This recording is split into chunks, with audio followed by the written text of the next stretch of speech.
Bonsoir la jeunesse des quartiers populaires. Bonsoir la France. Nous avons habitué à une idéologie raciste, hineuse, depuis plus de 40 ans. C'est une guerre contre la communauté musulmane. À chaque élection présidentielle, nous sommes, si vous voulez, le sujet le plus important pour réveiller le racisme, pour montrer du doigt la communauté musulmane, pour stigmatiser nos enfants, et pour. Mais plusieurs fois, on a dit que nous, la communauté musulmane, on n'a pas besoin de la violence pour gagner. Nous avons des valeurs, un socle de valeurs qui nous permet d'avoir notre place dans la société française. Donc on a vu à Toulouse un assassinat. Une semaine ou 2 semaines plus tard, des jeunes des banlieues, on les a arrêtés pour terrorisme. Et puis, ils sont condamnés avant de passer devant le juge. Et on trouve à la télé, dans les radios, des imams, des traîtres qui viennent pour affirmer les accusations que ces enfants ils sont des terroristes. Et voilà, on sait que dans nos banlieues, on a des traîtres. On a des imams qui sont venus du Maroc ou de l'Algérie, ou de la Tunisie, ou du Moyen-Orient, qui n'ont rien à voir avec l'islam, qui sont des indicateurs, qui travaillent pour les services algériens, pour les services marocains, pour les services tunisiens, et on trouve d'autres qui travaillent pour les services israéliens.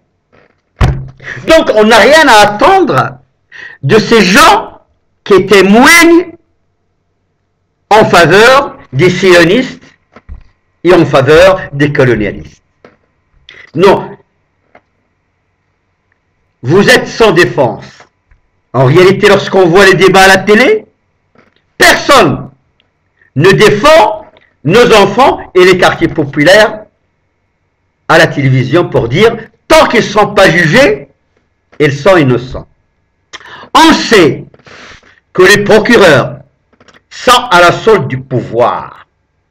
On sait qu'il y a des réseaux savamment organisés à l'intérieur de l'administration française qui sont des criminels que j'appelle les SS et les fascistes.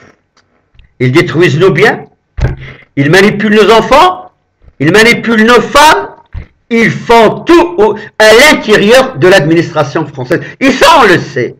Et on sait qu'il y a des juges fascistes nazis contre la communauté musulmane. Donc, tout ça, on le sait. Et aujourd'hui, nous, les vieux, on sait ça. Et aujourd'hui, on le dénonce. C'est la réalité d'un État fasciste et nazi. Les sionistes et les colonialistes ont mis des réseaux pour faire la guerre à nos enfants et à nos femmes et à nos biens. Maintenant, nous n'avons pas besoin d'être violents pour avoir notre place dans la société française. Et voilà, en tant qu'administrateur au Fonds d'action sociale, en tant qu'un ancien syndicaliste des années 70 et des années 80, et en tant que militant dans le Parti socialiste pendant plus de 25 ans, et en tant que chef d'entreprise et père de 5 enfants. J'étais à l'intérieur de l'État français. Je savais ce qui se passe à l'intérieur. Et aujourd'hui, je suis solidaire des jeunes des banlieues. Je suis solidaire de la jeunesse de France. Je suis solidaire de nos enfants et de nos petits-enfants. Et vos grands-parents fait la Première Guerre mondiale, ils étaient la chair à canon pour défendre le nord de la France. Nos parents ont été dans la Deuxième Guerre mondiale pour défendre la défaite de la France. Et nous, on est arrivés dans les années 60 pour reconstruire la France. Et aujourd'hui, la France d'aujourd'hui par rapport aux années 60, ça n'a rien à voir. Ils ont exclu nos enfants de l'éducation. Ils ont exclu nos enfants du social et de l'économie. Ils ont. Ils veulent se maintenir au pouvoir et avoir tout le pouvoir. Et voilà, nous, on a vu la patience. Et vous aussi, on vous demande de la patience. Par contre, ce qu'on peut vous demander, c'est de s'organiser simplement dans la région parisienne. Le Parti socialiste a à peu près 100 000 militants.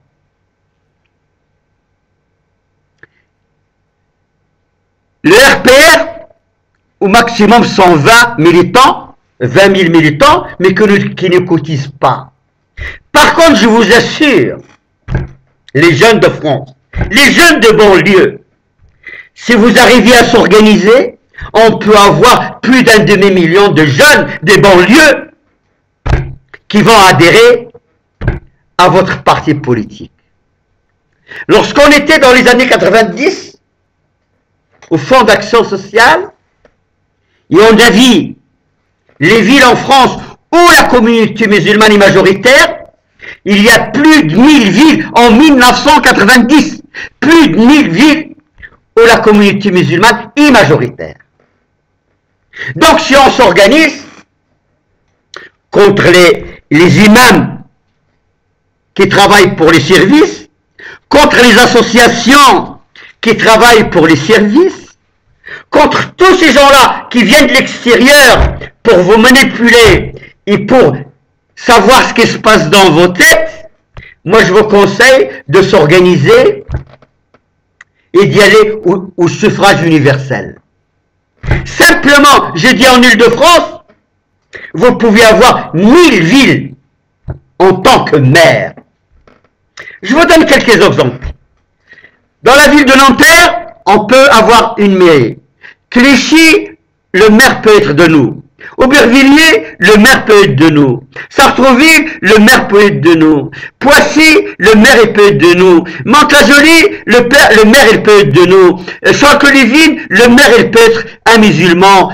Les Mureaux, la même chose. La Verrière, Trappes. Donc je vous donne 1000 villes où on peut être le maire, c'est-à-dire le premier magistrat. Et avoir les moyens de gérer des communes les plus importantes, de 40, 50, 100 000 habitants. Ils ne pourront être majoritaires. Donc, si vous voulez, ça ne sert à rien qu'on soit provoqué. Il faut travailler. Il faut travailler et puis il faut s'organiser pour démontrer à ces nazis, à ces sionistes, qu'on est capable de rentrer par la grande porte et gérer des milliards. Je vous donne un exemple.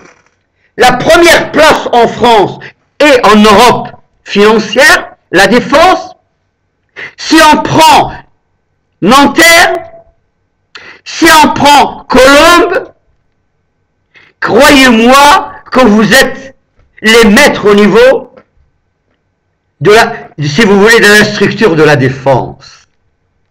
Donc, nous sommes des citoyens.